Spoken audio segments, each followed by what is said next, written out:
Meus queridos irmãos, a paz do Senhor Jesus. Louvamos a Deus nesta noite feliz, neste santo lugar, onde nós estamos ao redor da mesa do Senhor, para logo mais nos servirmos em sua memória, pela segunda vez neste ano, com a graça de Deus. Apesar das múltiplas dificuldades que a igreja está enfrentando a nível de mundo, ela segue em frente, prevalecendo contra o mal, porque as portas do inferno não prevalecerão contra ela. Quem diz amém, meus irmãos? Meus amados, eu sou agradecido a Deus, juntamente com a minha família, por servi-lo na beleza da sua santidade. E sou agradecido ao meu pastor pela confiança de estarmos cooperando com ele no trabalho do Senhor. E nesta noite ele também nos confia a responsabilidade de trazermos uma breve reflexão da palavra de Deus. Para tanto, queremos convidar a igreja a abrir a Bíblia na primeira epístola de Paulo aos Coríntios, no capítulo 1. Vamos ler o versículo 17, melhor dizendo, o 18.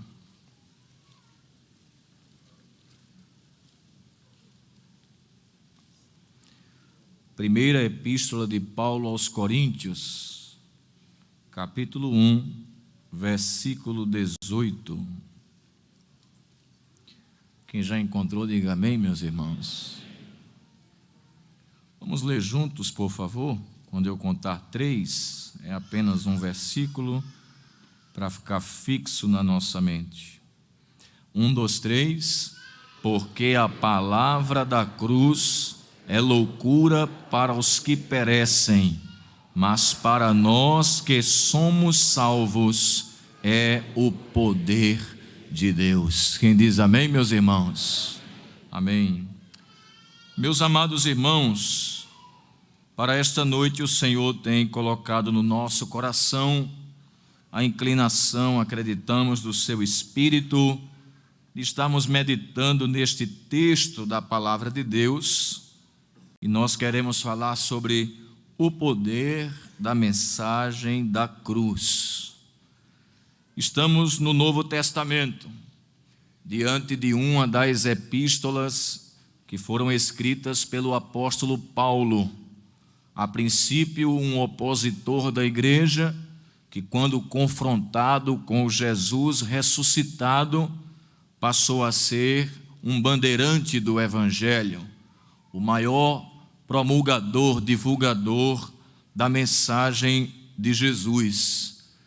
E dentre as contribuições que o apóstolo trouxe para a igreja depois de converso, uma delas, e a mais principal delas, foi de que ele se tornou o maior missionário da igreja primitiva. E Paulo considerava a mensagem da cruz o próprio poder de Deus, como acabamos de ler.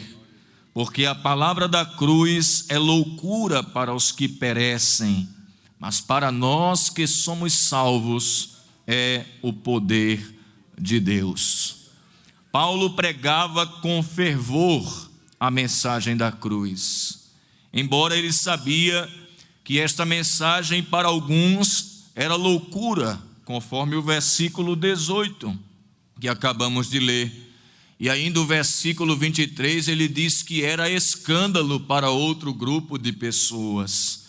E a palavra escândalo significa literalmente um impedimento colocado no caminho. Primeiro, ela era escândalo para os judeus.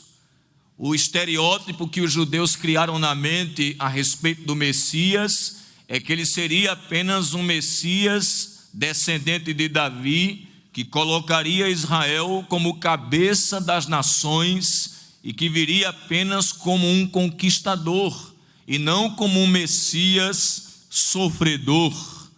Para eles, Jesus não havia restaurado o trono de Davi, como parte das profecias do Antigo Testamento que eles esperavam que fizesse. Além disso, Os judeus entenderam que Jesus foi executado como um criminoso comum. Como poderia ser o Salvador se ele mesmo não conseguiu se salvar? Já para os gentios, os gregos, Paulo diz que essa mensagem era considerada loucura, porque os gregos também consideravam que o evangelho era uma tolice. Uma pessoa com boa reputação jamais deveria ser crucificada. Em suma, para ambos os grupos, a morte era uma derrota e não uma vitória. E se nós analisarmos um pouco a respeito da primeira mensagem da cruz antes de Jesus, a gente não vai entender porque Paulo pregava com tanto fervor essa mensagem. Você há de convir comigo, a igreja há de convir comigo, que o objeto, a cruz em si, ela encerra um significado, a princípio, negativo. Por exemplo, em primeiro lugar, a cruz ou a crucificação nos passa a mensagem de morte. A cruz é um instrumento de execução.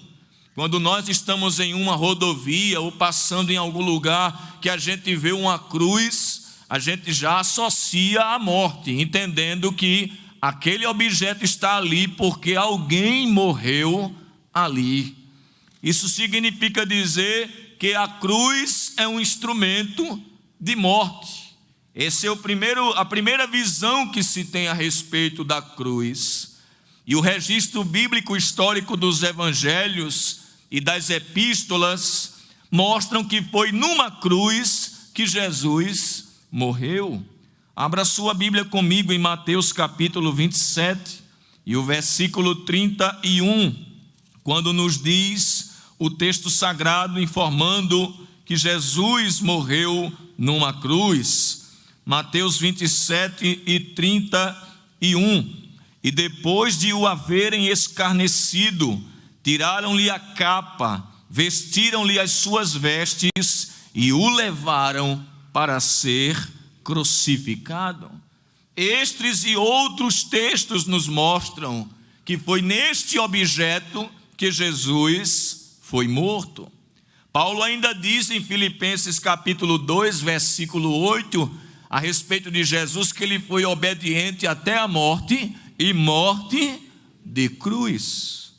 A crucificação, como todos sabemos, era um método tão horrendo de morte, porque ela reunia as 4 qualidades que os romanos mais valorizavam numa execução. Primeiro, ela envolvia uma agonia impiedosa. Isso porque as mãos e os pés do crucificado eram literalmente traspassados. O próprio termo crucifixo, cruz quer dizer cruz literalmente, e fixo de fixar, ou seja, fixar numa cruz. E em Lucas 24 e 39 é dito que Jesus teve os seus pés e as suas mãos traspassados. É bom dizer ainda que, além de uma agonia impiedosa, a morte ela era prolongada, não era uma morte instantânea, ela era paulatina, para que a pessoa que enfrentasse ela pudesse morrer aos poucos. Jesus, por exemplo, foi crucificado às 9 da manhã e ficou lá até às 3 da tarde. Ela também era um espetáculo público. Quando uma pessoa era crucificada, era colocada em um local estratégico para que os viajantes, ao passar, olhassem para o crucificado e dissessem: jamais eu vou cometer o que aquele homem cometeu, porque senão vou ter o mesmo destino dele. Era uma morte de exemplo para os demais. E em Lucas 23 e 48 é usada a expressão espetáculo literalmente. Há que se acrescentar ainda que ela também era uma humilhação. O sentenciado à crucificação era obrigado a levar a parte transversal pelas ruas até o lugar da execução. João 19, 17. Ele também era despido, ou total ou parcial. João 19, 24, repartiram entre si as vestes de Jesus. Ele também foi sentenciado entre dois malfeitores, sendo um inocente. Lucas 23 e 32. A crucificação era a punição capital reservada à pior classe de pessoas na época, aos escravos. Por isso que Paulo diz, sendo obediente até a morte e morte de cruz, dizendo que Jesus chegou ao último estágio de humilhação. Mas além da cruz ser símbolo de morte, à luz da Bíblia, ela também é símbolo de maldição. Os irmãos conhecem Deuteronômio 21, 22 e 23. O sentenciado à estaca era considerado um maldito de Deus. Uma primeira olhada, nós podemos dizer o que leva Paulo a dizer que sente orgulho em pregar a mensagem da cruz, se ela é símbolo de morte e se ela é símbolo de maldição. Em terceiro lugar, a cruz era um instrumento de punição. Se a pessoa fosse para ali, é porque estava sendo punida. Jesus foi condenado pelo tribunal religioso sinédrio como blasfemo e condenado pelo império como insurreição, como alguém que se levantou querendo se fazer rei a si mesmo. Isso está em Mateus 27 e 22 e em João 19, 6 e 7. Quando perguntaram, o sumo sacerdote perguntou: tu és o filho do Deus vivo? Ele disse: eu sou. Então esse homem é digno de morte, porque eles entenderam que isso era blasfêmia, fazer a si mesmo Deus. E quando disse que ele se fez rei, então se levantou contra o imperador, é digno de morte também. Em quarto lugar, a cruz também era um instrumento de justiça, porque se era o lugar de um infrator, ao ele ser condenado, então a justiça foi feita. E foi sob essa alegação que Jesus foi crucificado, em Mateus 26, versículos 65 e 66. Aí a pergunta que nos vem à mente, diante dessas realidades negativas da cruz, símbolo de morte, maldição, punição e justiça, por que Paulo disse que a mensagem da cruz é loucura? É porque até Jesus a cruz era tudo isso aqui, mas depois que ele morreu nela, ela passou a ter um sentido diferente. Ela significa morte, mas quando Paulo olhava para Jesus nela, dizia: eu tenho do que pregar, porque ele morreu, mas ele morreu em meu lugar. Glória a Deus. Por isso Paulo disse, aí dá vontade de pregar. Romanos 4 e 25, veja aí na sua Bíblia, por favor. Se não era assim que Paulo enxergava, Romanos 4 e 25, está escrito assim: o qual por nossos pecados foi entregue e ressuscitou para nossa justificação. Por que você prega, Paulo, sobre a mensagem da cruz? Eu prego sobre a mensagem da cruz, porque se não fosse ele, ia ser eu. Aí ele foi para lá para me livrar de ir para lá. Aí eu saio anunciando nos quatro cantos a mensagem da cruz, que é o poder de Deus. Louvado seja o seu nome para sempre. Em Gálatas 1 e 4, veja ainda na sua Bíblia, por favor. Gálatas, capítulo 1, versículo 4. O qual se deu a si mesmo por nossos pecados, para nos livrar do presente século mau, segundo a vontade de Deus, nosso Pai. Ainda em 1 João 2 e 2, o apóstolo João disse: e ele é a propiciação pelos nossos pecados, e não somente dos nossos, mas do mundo inteiro. Jesus não morreu apenas por um grupo de pessoas, ele morreu por todo mundo e por cada um individualmente. Glória a Deus. Então, na morte de Jesus, Paulo via substituição. O que é que você acharia se por causa dos nossos pecados nós fôssemos sentenciados, numa linguagem contemporânea, à cadeira elétrica? E no destino para a morte, no corredor da morte, antes da gente sentar na cadeira e receber o choque letal pelo nosso pecado, alguém chegasse e dissesse: não sente ali, eu vou sentar no seu lugar. Eu e você daria um culto em ações de graças, porque a gente diria: antes ele do que eu. Sabe o que é a Santa Ceia? Um grande culto em ações de graças, porque nós estamos olhando para a cruz do meio e dizendo: foi ele no meu lugar. Oh, labarachuriandaralamas. Bendito seja o seu nome para sempre. Mas eu disse aos meus irmãos que o madeiro era símbolo de maldição. Por que Paulo pregava? Porque Paulo entendia: se na cruz há morte, eu vejo morte, mas eu vejo Jesus morrendo em meu lugar, no madeiro, que é um símbolo de maldição, eu vejo a fonte da bênção. Ele, Jesus, sofreu a maldição para nos dar a bênção. Quando Cristo foi crucificado, a maldição da desobediência da lei veio sobre ele. Veja Gálatas, capítulo 3, e o versículo de número 13, quando o apóstolo Paulo nos fala sobre isso. Gálatas, capítulo 3, versículo 13: Cristo nos resgatou da maldição da lei, fazendo-se maldição por nós, porque está escrito: maldito todo aquele que for pendurado no madeiro.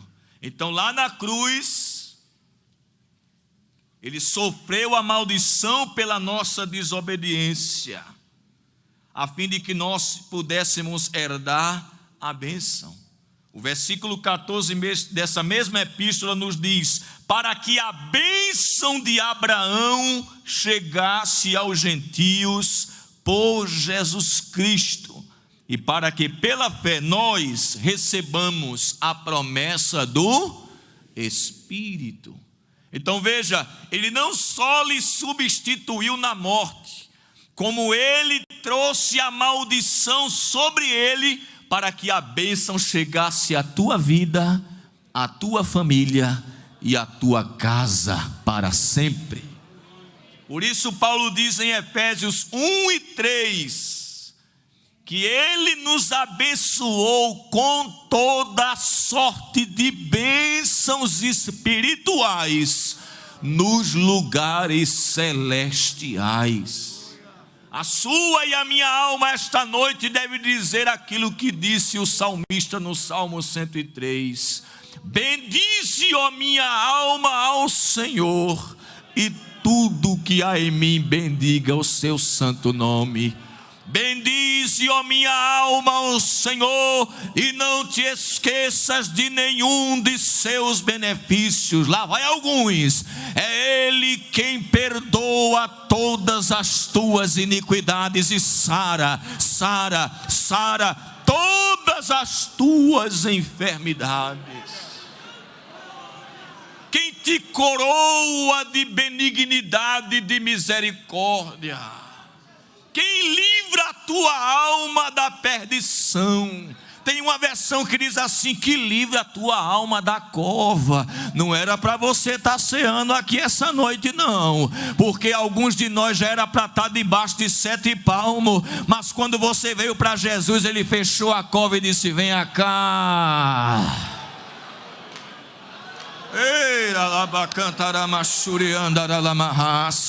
Ele jogou terra na cova e disse: toma vida, vida, vida, vida, vida, vida. E ele diz ainda que renova a tua mocidade como da águia. A ideia ali é o processo de muda que algumas aves passam, não é? Quando eu era criança, me deu um desconto, eu pegava passarinho. Silvestre, com meu irmão. E às vezes ele trazia o pássaro silvestre e tinha a época da muda, que ele caía as penas, ficava lá no cantinho. E eu lembro que meu irmão pegava um comprimido de AAS e colocava no bebedouro dissolvido para que quando ele tomasse, ele revigorasse as forças. Daqui a pouco aquele passarinho começava de novo, as penas voltarem, ele começava a cantar. E a ideia do salmista é essa, de se a prova arranca as penas, deixa a pessoa num cantinho, mas a prova passa. E Ele renova a tua mocidade como da águia. Aleluia. Esta noite, quem sabe você chegou e disse: vou sentar na última cadeira. Às vezes a gente chega de um jeito que a gente recusa até consolação, mas não aguenta, porque Jesus começa falando com a gente começa sentindo a presença dele. Daqui a pouco, no meio da noite, esse pássaro estronda em louvor, dizendo: Deus é grande e vai fazer eu passar de cabeça erguida esta situação. Glória a Deus. Na maldição, Paulo via as bênçãos. Mas eu disse que a cruz também é um instrumento de punição. Como Paulo podia se gloriar na mensagem da cruz se ela é um instrumento punitivo? Aí Paulo disse: eu me alegro, porque se foi punido o transgressor no meu lugar, então eu não devo mais nada. Que ele assumiu a minha dívida. Ele foi punido no meu lugar, pagando o que eu devia a Deus. Dá vontade ou não dá de pregar? Ou se dá vontade. Cristo morreu pelo pecado da humanidade e quitou a nossa dívida. João 19:30, João é o único que registra isso, quando Jesus diz: está consumado. E essa expressão era usada de diversas formas, e uma delas era uma linguagem mercantil, que quando a pessoa quitava uma dívida, dizia: tetelestai, está pago. E Jesus ensinou que cada pecado é uma dívida. Na oração do Pai Nosso: perdoai as nossas dívidas. E lembra daqueles dois credores? E lembra também daquele que não tinha condições de pagar ao rei quando ele mandou chamar a prestação de contas, que a conta dele era tão grande que ele disse: me dê um tempo que eu lhe pago. O rei sabia: nem com tempo tu paga, porque a tua conta é muito grande. Mas viu ele cair de joelho e disse: tu não deve mais nada. Deus poderia te dar um prazo, Deus poderia me dar um prazo, mas isso só ia aumentar o juro da conta. Mas ele olhou e disse: tu não pode pagar nem com prazo. Sabe o que é que eu vou fazer? Tu estás livre da tua dívida. Será que você pode agradecer esta noite? Aleluia. Glória a Deus.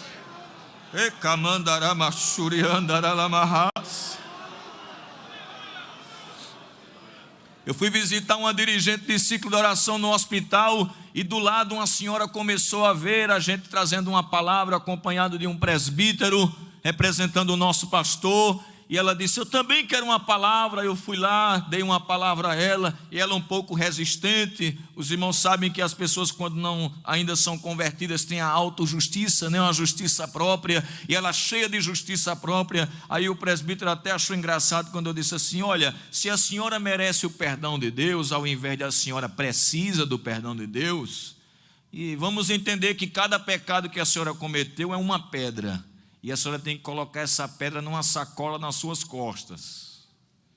Como é que está o tamanho dessa sacola? Aí ela botou a mão na cabeça. Eu disse: a senhora não tem como se livrar dela, a não ser quando chega ao pé da cruz. Quando a senhora cai de joelho ali e disse: não mereço o teu perdão, mas preciso, ela se solta sozinha assim, ó. É Ele. Sabe o que é a cruz? A desistência da autojustiça e o estabelecimento da justiça de Deus. Na punição, Paulo via pagamento. Em Colossenses 2:14, ele riscou a cédula que nos era. Às vezes a gente diz que ele rasgou, mas o texto diz que ele riscou. Porque rasgar pode ser até que alguém diga assim: está devendo ainda, cadê ela que eu não vejo mais? Aí você diz: olha ela aqui riscada. Ela existe, mas está riscada. Porque se alguém vier cobrar, você diz: olha aqui, já está quitado. Dizem que Lutero teve um sonho, né?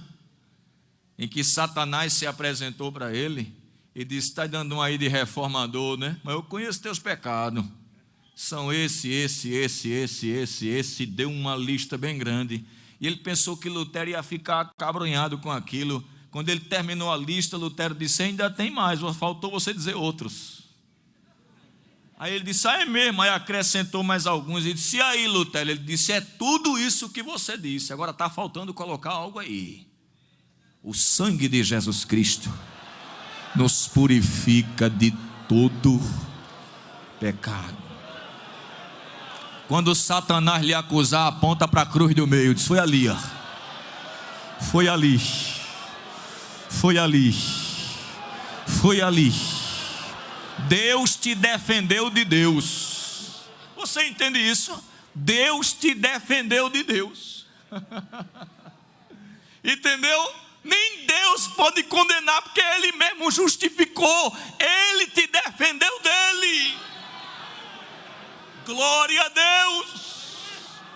Bendito seja o nome do Senhor.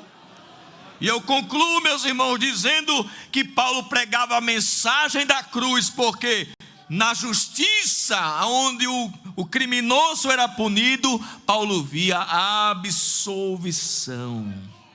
Se foi feita a justiça punindo o transgressor, então está estabelecida a justiça de Deus. Quando um transgressor é punido, o que é que a sociedade faz? Respira, graças a Deus. O criminoso foi punido, a justiça foi feita. Não é verdade? Por que sentimos paz? Porque Jesus se fez criminoso no nosso lugar. E isso nos trouxe paz. Veja que expressão linda em 2 Coríntios 5, 18 ao 21. Que palavra do apóstolo Paulo. E tudo isso provém de Deus, que nos reconciliou consigo mesmo por Jesus Cristo e nos deu o ministério da reconciliação. Isto é, Deus estava em Cristo reconciliando consigo não lhes imputando os seus pecados, e pôs em nós a palavra da reconciliação, de sorte que somos embaixadores da parte de Cristo, como se Deus por nós rogasse. Aí ele diz no versículo 21, adiantando: aquele que não conheceu o pecado, olha aqui, a impecabilidade de Cristo, o fez pecado por nós, doutrina da substituição, para que nele fôssemos feitos justiça, doutrina da justificação. Sabe o que foi que ele está dizendo aqui? Deus tratou Jesus como pecador para nos tratar como se fôssemos santos. Ele pegou a ficha suja da gente e a ficha limpa de Jesus e trocou. Ele pegou a tua conta corrente e a minha que estava a zero, e pegou a de Jesus que tinha 1 bilhão e transferiu. Colocou 1 bilhão na nossa conta e zerou a de Jesus. Então Deus tratou Jesus como pecador na cruz, vingando o pecado nele, e te trata como santo porque ele te vestiu da justiça de Jesus. Que nesta noite nós sejamos mais impulsionados ainda a pregar a mensagem da cruz. Foi na morte que ele me substituiu. Foi na maldição que ele transferiu a bênção para mim. Foi ali, naquele lugar, que ele foi punido pagando a minha dívida. Foi lá que se estabeleceu a justiça de Deus, e eu hoje posso andar de cabeça erguida, porque Deus olha para mim e me vê vestido da justiça de Cristo. Quem diz amém, meus irmãos? Muito obrigado, meu pastor.